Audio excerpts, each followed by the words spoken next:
Hello and welcome back to Witchwood Extra. It's now time for a very exciting tour of the Witchwood Festival site. As you can see here, I'm here with my co-host. It's called Tesco. So that's the co-host for you. Anyway, on with the tour. As you can see over here, we have the very exciting likes of the box office and car parks. And generally around us we have the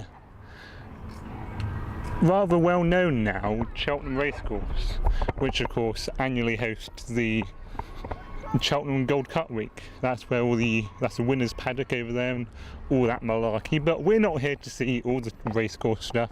We're here to see the Witchwood Festival. You can see it just approaching here as I walk towards it.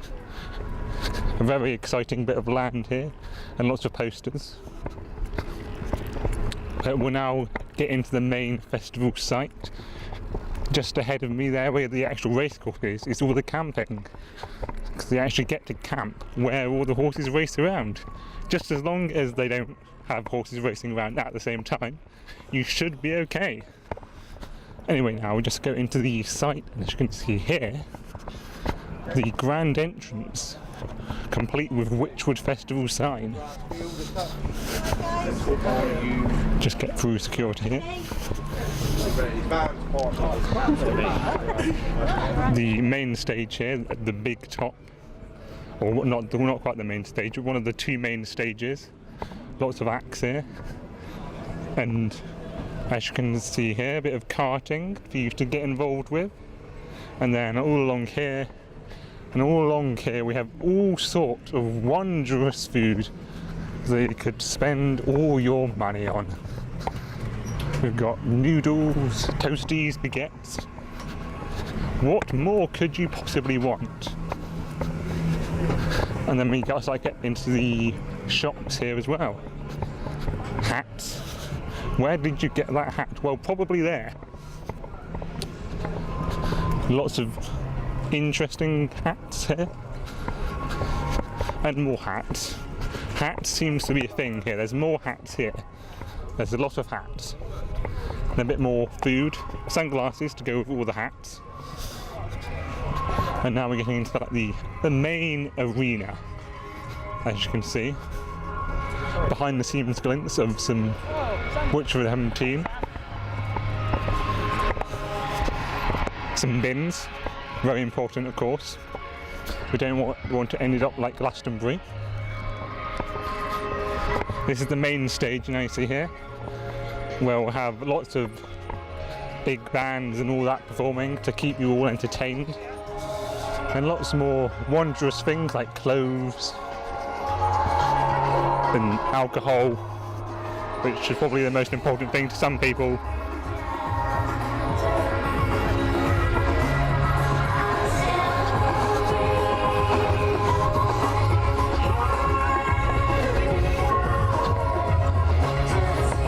Here, with the backing to some lovely music, just as they're testing out the stage. We have a few more bits and pieces. We have bubbles, lots of bubbles. Has everything you could possibly want. Lots of bubbles, hats, sunglasses. Have another food place here. A few more hats over there. There's a lot of vintage and retro-y stuff around here. They're clearly getting the festival vibe on.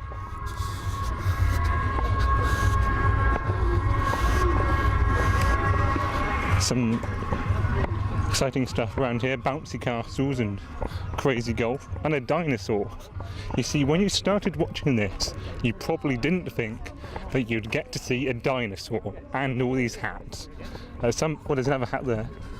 This is turned into a tour of hats. There's more hats over there. Some portaloos, very important as well, of course. Now we're getting into the most important part of the festival. Just behind me here, we have some more shops and that for you. But as I said, here is the most important part of the festival. we have an ice cream van. Over there we have the Hobgoblin stage.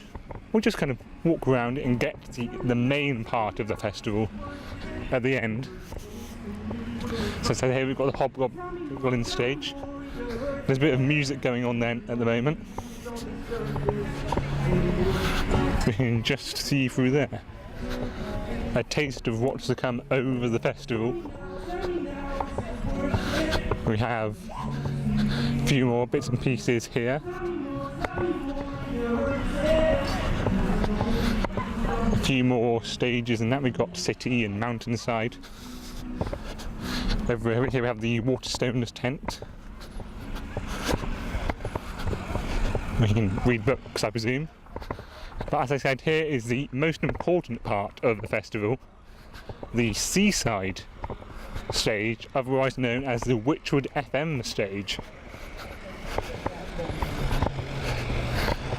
Everyone was just busy setting up here, as you can see in here. Looking all lovely and ready to welcome all the acts that will be performing on it. And then here is the Witchwood FM studio. Right in here.